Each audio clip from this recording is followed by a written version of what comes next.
Good morning, everyone. It's about 9:30 right now, and we are making a visit to the Kolob Canyons of Zion National Park.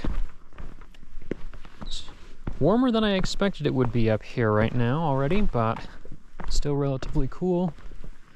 And here's hoping some stuff will be out sunning this morning. We'll find some interesting wildlife.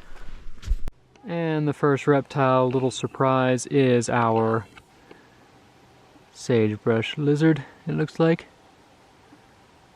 Oh, it's hard to see his back.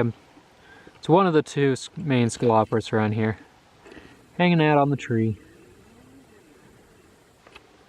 Unfortunately, as it would turn out, he would happen to be one of the very, very few reptiles we would see alive on the rest of the trip.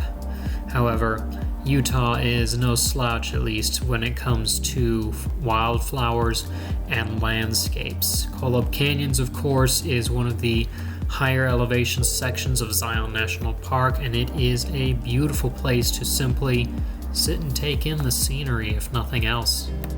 Sometimes it's a little difficult to get scale of where you're standing.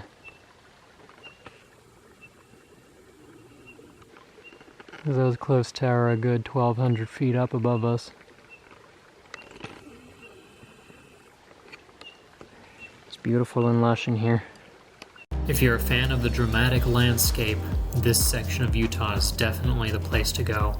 I don't know anywhere else that really compares with these kinds of sheer cliffs.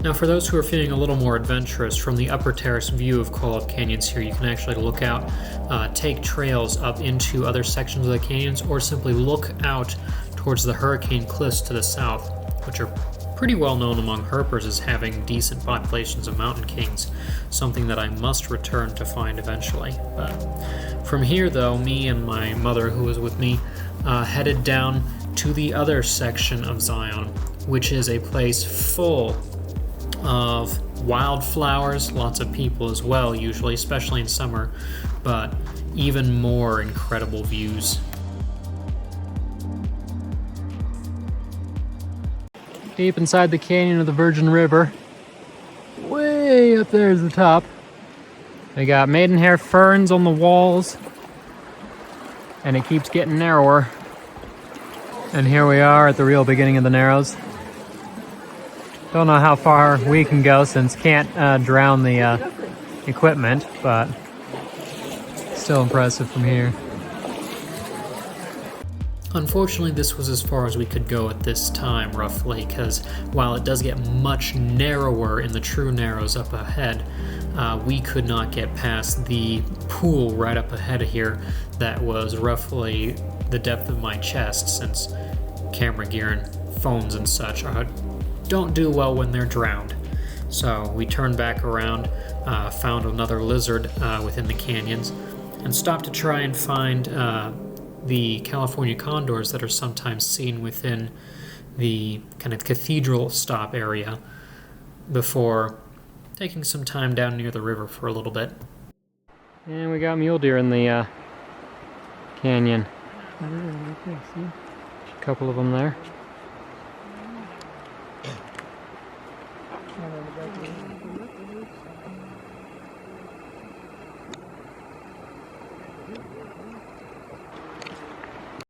There was a brief view of an unknown species of bomberfly pollinating the rabbit brush over here.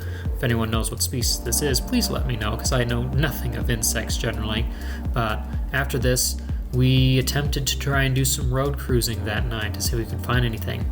Temperatures were good, conditions in general seemed to be pretty good, and we did end up finding a scorpion, but not very many live snakes. It's not quite what I expected, but that is a very large scorpion.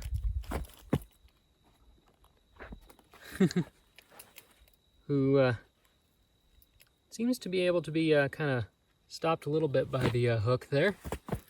That is one of the biggest scorpions I have ever seen. My goodness. I'm gonna have to look up what species this is, but I'm pretty sure that's a new one for me. He's like 7 inches long. All right, he's off the road now. There he goes. So I'm afraid tonight did not go anywhere near as hoped for.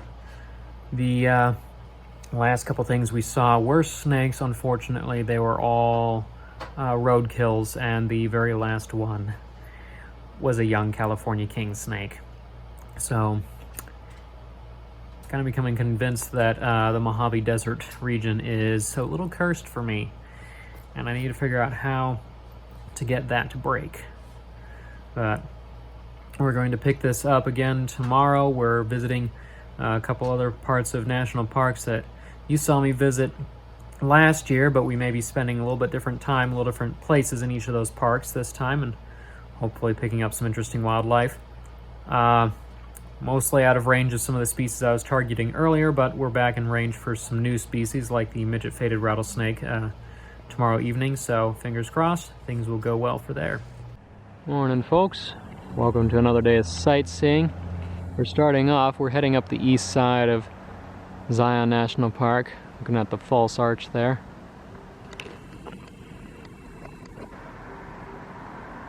And you can look down towards the main canyon that way. It's an impressive look no matter where you aim at the camera. We even got, there's the moon up there still.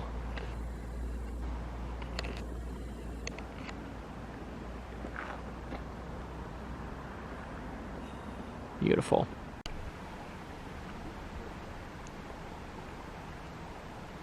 Not quite the condors one hopes to see, but still cool. Turkey vulture in the sky.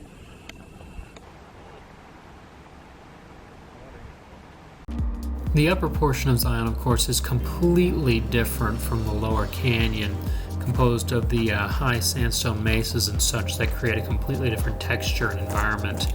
And it's quite a transition when you go from down there to up in this region. We spent a little bit of time here before heading further northeast to Bryce Canyon. Took in the beautiful views for a little while. If you want to learn more about that park, see my video from last year when I was cruising through southeast Utah. And then tried to head out to drive through Grand Escalante area. Well, not too much to look at from this angle, but we're driving through Grand Staircase Escalante National Monument for the first time. Little northern section between Tropic and Escalante. It's pretty, although it doesn't quite compare to Bryce Canyon or Zion yet. Of course, that is me saying that only for what we could actually see from the road. We didn't have a whole lot of time to actually stop and hike anywhere down here, but more off-trail portions of Grand Staircase Escalante are truly incredible sights. Some extremely deep, rugged canyons in this region, even more so than down in Zion. Alright, we have stopped at Capitol Reef National Park briefly. The main drive is closed, so there's nothing else interesting to actually see here, and the sun's about to go down anyway, so we're going to be cruising shortly, but there are a bunch of deer in the park.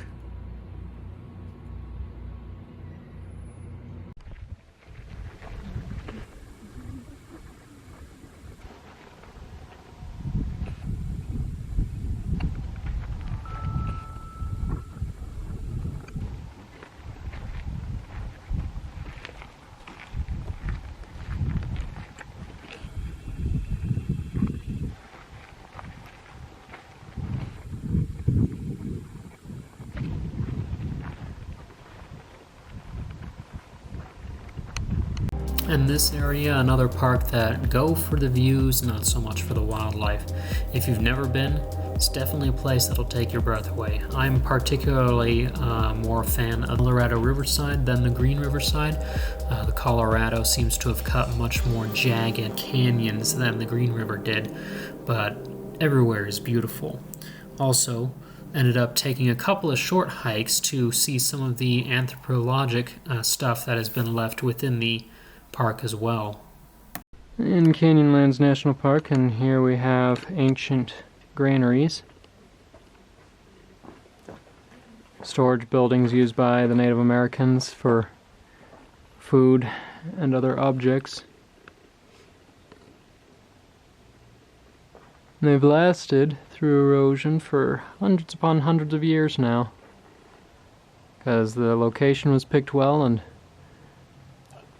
well, they were good at what they did for building. I also took a second hike to go see some other structures that, originally unbeknownst to us, actually required going basically straight up the side of a small butte. It was quite the interesting climb, rewarded with some impressive views off the top of the butte as well, because you can see all around across the little prairie on top of the plateau surrounding the area, and then down into the canyons on either side as well.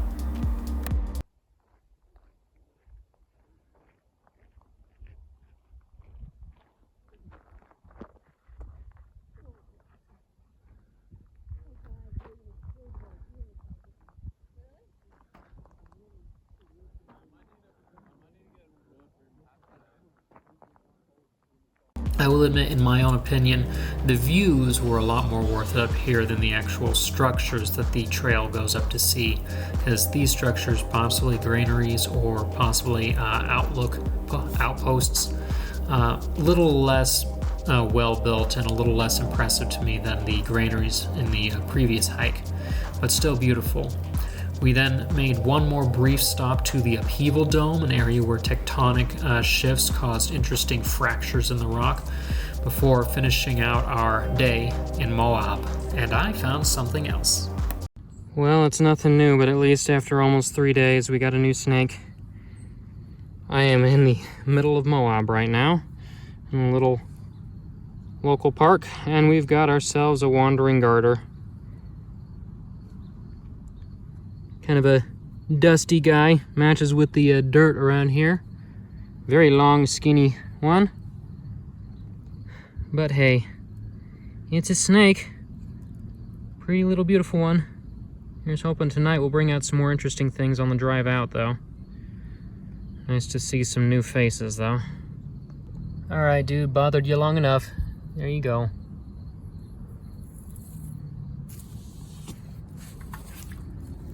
As it would turn out, though, that would be the last find of the trip. The evening drive turned up nothing other than surprisingly cool temperatures as we headed out of Utah. But the landscape views were amazing still on our trip, and there's still reason for me to go back and find other things once again. So expect, hopefully, if funds do well, another trip to Utah sometime in the future. However, this does wrap up the 2025 wildlife adventures, and until the next one starts up this coming year, who knows where we'll be. I'll be posting a lot of the plant videos for the next few weeks at least, and fingers crossed once we start up the wildlife vids again, there will be a lot of cool things to bring out, so stay tuned. You guys know the drill at this point. All the links for helping support the channel, from just watching the channel to finding more information on my website and blog, social media, to supporting at Patreon and other sites. All those links will be in the video description below. Until next time, though, wherever we may be, I'm Hawk and Carlton, and this is Carlton Carnivores.